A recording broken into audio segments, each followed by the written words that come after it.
3 आयत में जो मेन है, उसके लिए द्वारपाल द्वार खोल देता है। बिना दरवाजे के पास आने से पहले वो दरवाजा जो है, वो द्वार जो है, वो एक ऐसा द्वार है वो पवित्रता के बिना खुल नहीं सकता, और पवित्रता के बिना हम उस दरबार के पास नजदीक नहीं आ सकते। और द्वारपाल भी तब तक वो द्वार नहीं खोलता जब तक हम द्वारपाल की अगुवाई में ना चले। वो मेरे अजीजों, द्वारपाल जो है वो पवित्र आत्मा है। लिखा है उसके लिए द्वारपाल द्वार खोल देता है। जैसे हम शुरू में पढ़ के गए हैं, मैं तुमसे सच सच कहता हूं कि जो कोई द्वार से वेधशाला में प्रवेश नहीं करता परंतु किसी दूसरी ओर से चढ़ जाता है, वे चोर और डाकू है। ये बाइबल का नियम है। मैं आगे जाके आपको बताऊंगा कि जब हम इसकी 7 आयत को पढ़ते हैं, वहां पे प्रभु यीशु मसीह कहते हैं कि भेड़ों का द्वार मैं हूं, लेकिन वो द्वार को खुलने के लिए द्वारपाल की अगुवाई में हमें चलना होगा, जो कि पवित्र आत्मा है। जब तक हम पवित्र आत्मा की अगुवाई में नहीं चलेंगे, द्वार खुल नहीं सकता। बिना पवित्र आत्मा की अगुवाई से हम उस दरवाजे के पास या नजदीक या उसको खोलना हुआ देख नहीं सकते। और जब तक द्वार नहीं खुलेगा तब तक हम अंदर जा सकते, भीतर जा सकते नहीं है। देखा है, परंतु किसी दूसरी ओर से जो चढ़ जाता है वे चोर और डाकू है। बहुत सारे ऐसे लोग होंगे जो द्वार को छोड़कर किसी और रास्ते से जाने की कोशिश करते हैं, लेकिन वो उस पवित्र हजूरी में जा नहीं पाते जहां पे जाना बहुत जरूरी है, जहां पे वेधशाला, जहां पे सारी जो पवित्रता है, जहां पे सारी जो आत्मिक आशीषें हैं, वहां पे अगर हमने जाना है तो हमें द्वार के भीतर में से होके जाना है। और द्वारपाल तब तक वो द्वार नहीं खोल सकता जब तक हम द्वारपाल की आज्ञा में उसकी अगुवाई में नहीं चलते। मैं और आपको नीचे जो 8 और 9 वचन इसका उसमें लेके जाना चाहता हूं। जितने मुझसे पहले आए वे सब चोर और डाकू हैं, परंतु भेड़ों ने उनकी ना सुनी।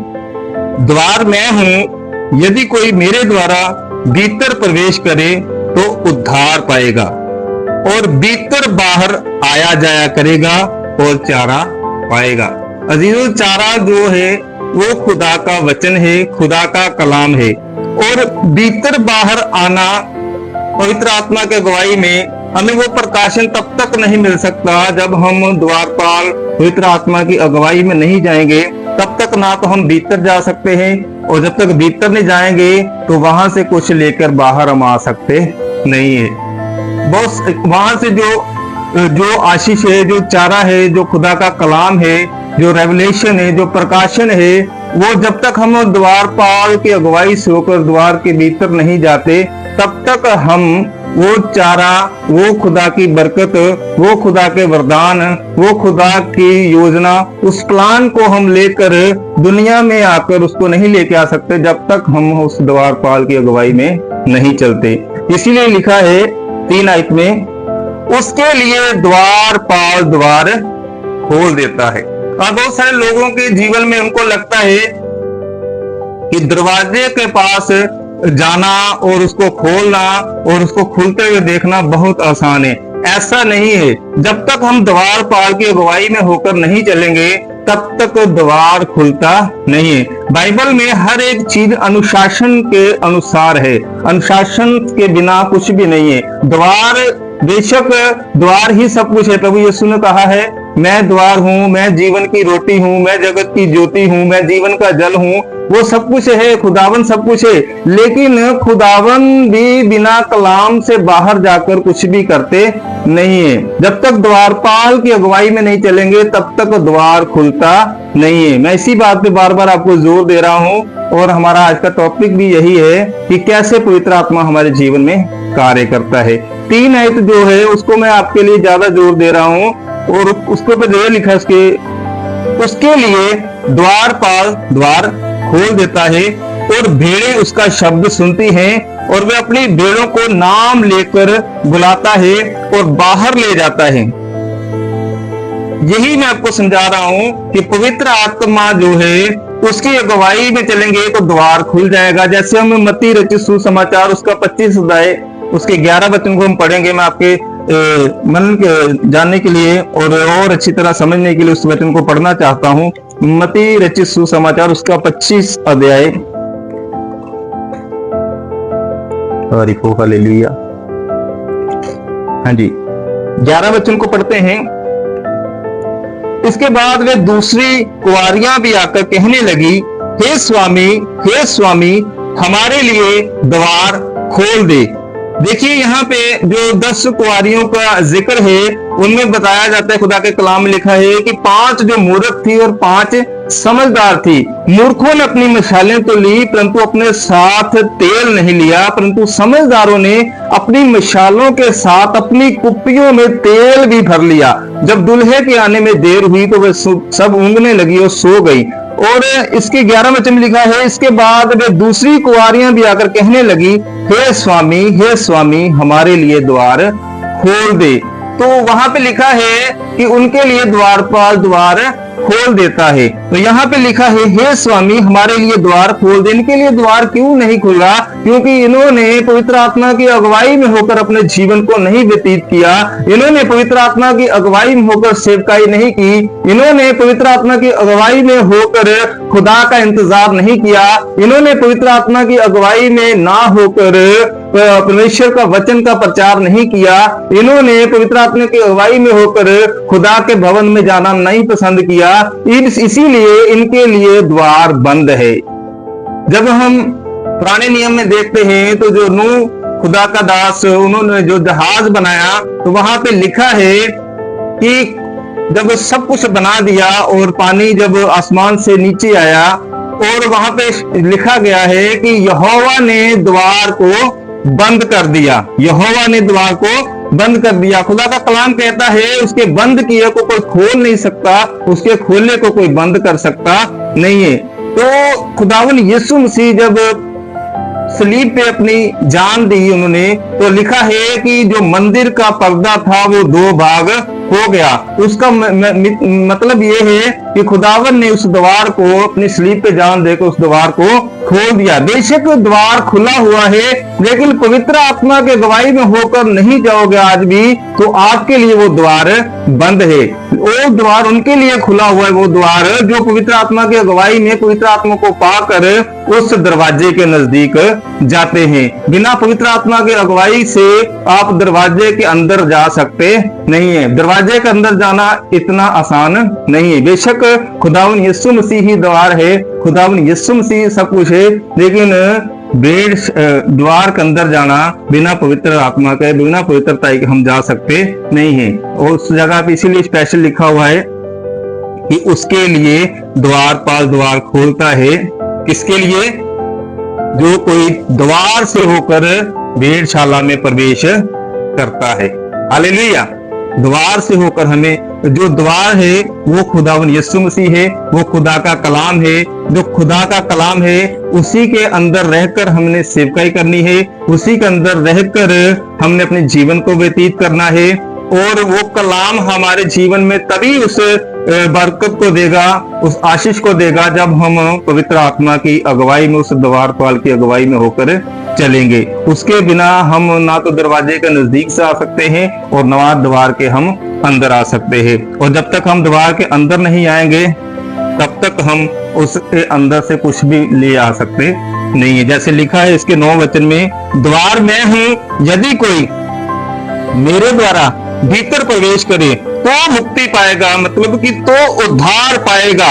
यदि कोई मेरे द्वारा भीतर प्रवेश करे, और उसके द्वारा मतलब कि वो जैसे कहता है कि द्वारपाल की अगुवाई में होकर मेरे भीतर प्रवेश करो तो मुक्ति पाओगे। और उसके बाद लिखता है, वो ही भीतर और बाहर आया जाया करेगा। अजीजों, इसमें बहुत बड़ा भेद है, भीतर बाहर आना जाना। और बहुत सारे लोग बोलते हैं पवित्र आत्मा ने हमें ये बताया है, पवित्र आत्मा ने हमें वो बताया है।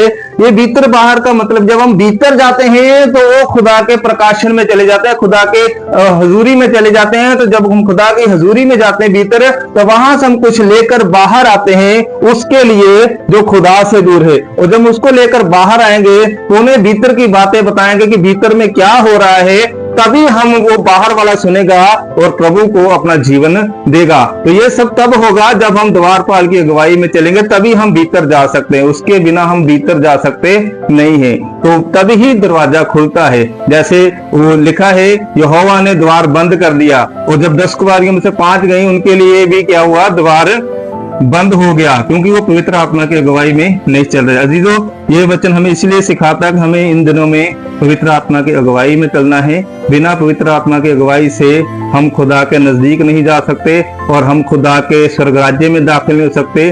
और पवित्र आत्मा की अगुवाई से ही हम शांति को प्राप्त कर सकते हैं। घर की आशीषें, आत्मिक आशीषें, शारीरिक आशीषें, सभी को हम प्राप्त कर सकते हैं अगर हम पवित्र आत्मा की अगुवाई में होकर चलेंगे। उसके बिना द्वार भी खुलता नहीं है। बेशक खुदावन सब कुछ है, लेकिन वो भी पवित्र आत्मा की अगुवाई बिना कुछ कर सकता नहीं है।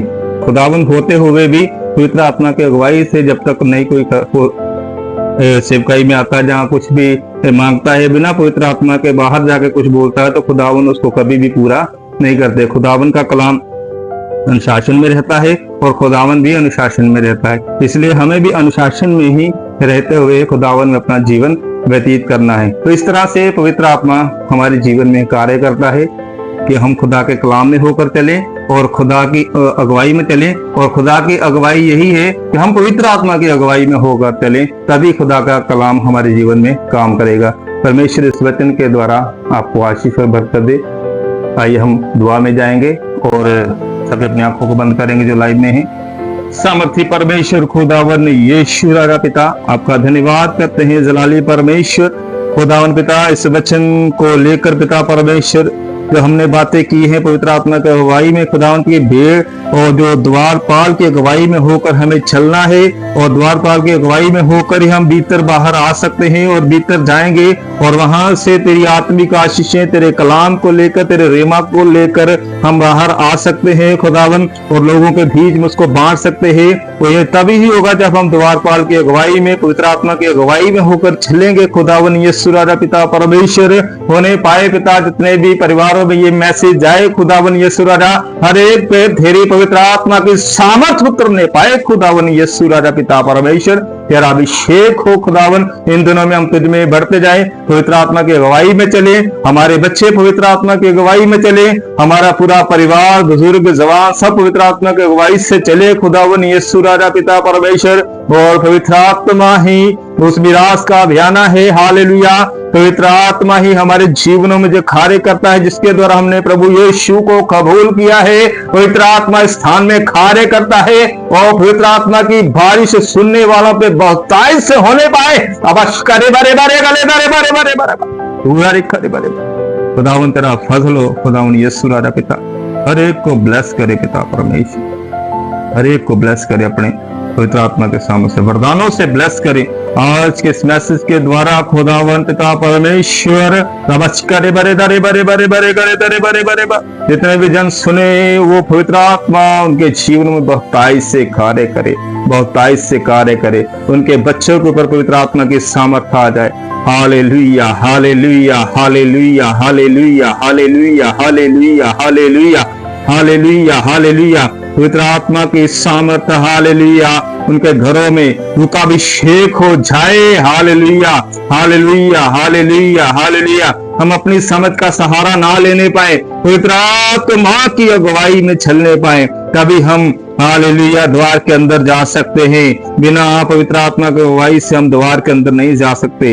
हालेलुया उस भवन में प्रवेश नहीं कर सकते जो सदा का है, जो हालेलुया पवित्रताई का है। हालेलुया पिता परमेश्वर ब्लेस करें, पिता परमेश्वर दया करता करें। प्रभु यीशु मसीह के नाम में दुआ मांगते हैं, आमीन। और मिलेंगे अगली बार से मिलेंगे खुदा के कलाम को लेकर।